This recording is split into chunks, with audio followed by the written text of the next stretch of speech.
السلام علیکم دوستو، کسی بھی انسان کی عقل چیک کرنے کے لیے اتنا ہی دیکھنا کافی ہے کہ وہ انسان ایک لاحاصل کام کرے اور اسے کرتا ہی جائے، اور وہ لاحاصل کام خود اس کے لیے، اس کے ملک کے لوگوں کے لیے، انسانیت کے لیے، اور جہاں وہ کام ہو وہاں کے لوگوں کے لیے اتنا نقصان دہ ہو کہ وہ لوگوں کو آزادی کے ساتھ جینے کے ان کے بنیادی حق سے ہی محروم کر دے۔ ہوش کے ناخن لو مودی صاحب، دنیا کی تاریخ اٹھا کے دیکھ لو، کوئی بھی دوسروں کی سرزمین پر غصبانہ قبضہ کر کے ہمیشہ قابض نہ رہ سکا۔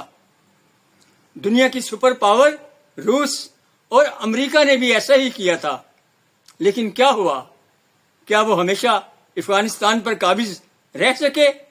انہیں آخرکار افغانستان چھوڑ کے ہی جانا پڑا۔ دنیا کا نظام ہماری مرضی سے نہیں چلتا، جو بھی قدرت کے نظام میں بگاڑ پیدا کرے گا ناکام رہے گا۔ دنیا کا نظام ہماری مرضی سے نہیں چلتا۔ دنیا کی سپر پاور اللہ ہے، آپ کا بھی بھگوان ہے۔ اپنے بھگوان کے ماننے والے بنو، اپنے اور اپنی عوام کے دشمن نہ بنو۔ بد دعائیں نہ لو، اللہ کے ہاں دیر ہے، اندھیر نہیں ہے۔ کشمیر کے لوگوں کو حق کے خود ارادیت دو، ان کو ان کا آزادی کے ساتھ جینے کا حق دو۔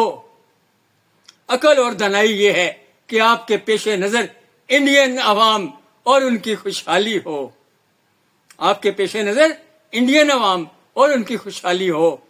اپنے عوام کے آج اور کل کے لیے اچھا عمل کرو۔ اپنے عوام کے آج اور کل کے لیے اچھا عمل کرو، اور اپنے ہمسایہ ممالک کے ساتھ حسن سلوک والا معاملہ کرو۔ اگر آپ طویل حکمرانی چاہتے ہو تو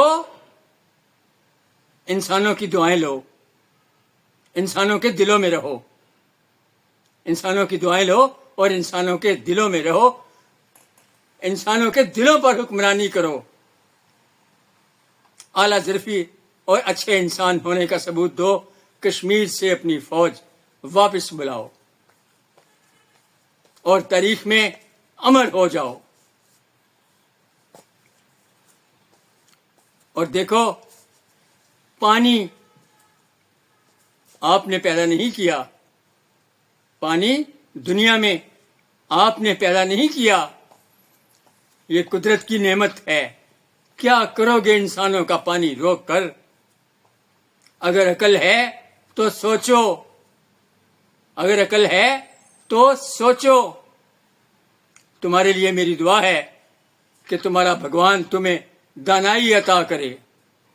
اور سنو، بہادر آپ کی فوج میں بھی ہوں گے اور بہادر ہماری فوج میں بھی ہیں، لیکن ایک فرق ہے، ہماری بہادری انسانوں کے مفاد اور ان کی خیر خواہی کے لیے ہے۔ ہم اپنے اللہ کے حکم کے تابع صرف ظالم سے ہی لڑتے ہیں، اور جب ہم ظالم سے لڑتے ہیں تو مظلوم کی دعا اور اللہ کی مدد ہمارے ساتھ شامل ہوتی ہے۔ ہم موت سے نہیں ڈرتے، موت ہمارے لیے شہادت اور اللہ کا انعام ہے۔ اتنا تو آپ جانتے ہیں مودی صاحب، فتح ہمیشہ حق اور سچ کی ہوتی ہے۔ ہوش کے ناخن لیں، اگر انسان ہیں تو اعلیٰ ظرفی کا ثبوت دے کر کشمیر سے اپنی فوج واپس بلائیں۔ بہت کچھ گنوا کر اگر فوج واپس بلائی تو یہ بہت بڑی نادانی ہوگی، اور دریاؤں کا پانی بند کرنے کی گناہگار سوچ سے بچیں۔ مودی صاحب، دریاؤں کا پانی بند کرنے کی گناہگار سوچ سے بچیں، اور انسانیت پر زندگی تنگ کرنے کے اس جرم کی اپنے بھگوان سے معافی مانگیں۔ میری دعا ہے کہ میرا اللہ اور آپ کا بھگوان آپ کو دانائی عطا کرے، آپ کو اپنے ملک اور ہمسایہ ممالک کے لیے اچھے فیصلے کرنے کی توفیق دے، اور پاکستان، ہندوستان اور کشمیر کے عوام عزت، خوشحالی اور آزادی کے ساتھ جی سکیں۔